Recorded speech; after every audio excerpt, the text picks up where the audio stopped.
everyone, Father Matt here. It's Sunday, March 22nd, the fourth Sunday of Lent, and today's video is going to be a little bit different. For your gospel reflection, I'd encourage you to check out the homily that our Bishop Barry Nestout, offered at a special Mass that he celebrated today that was live streamed for all of the faithful as he consecrated the Diocese of Richmond to the Sacred Heart of Jesus and the Immaculate Heart of Mary.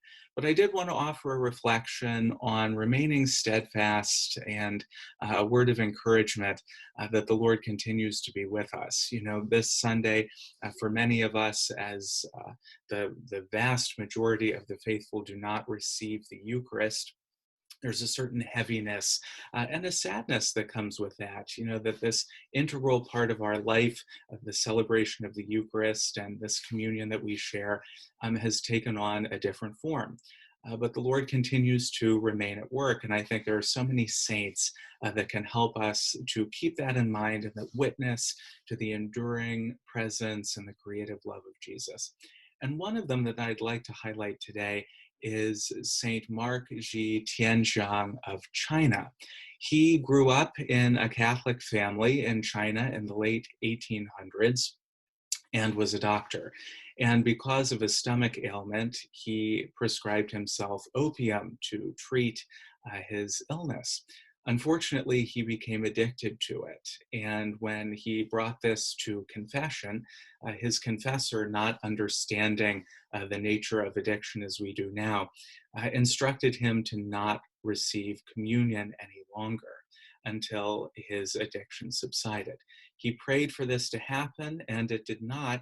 And so St. Mark ended up for 30 years, continuing his life of devotion, continuing his life of prayer, growing in love of Christ, but without receiving the sacraments of the Church.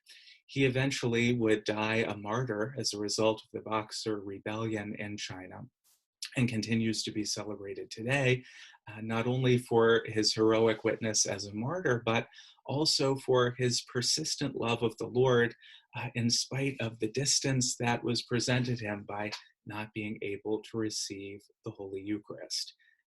I think that his life is a beautiful reminder of the fact that in the midst of tremendous difficulties, in the midst of suffering, in the midst of confusion, uncertainty, even when we're not able to receive our Eucharistic Lord physically, when we're not able to attend Mass in person, the Lord continues to love us. He continues to be near to us.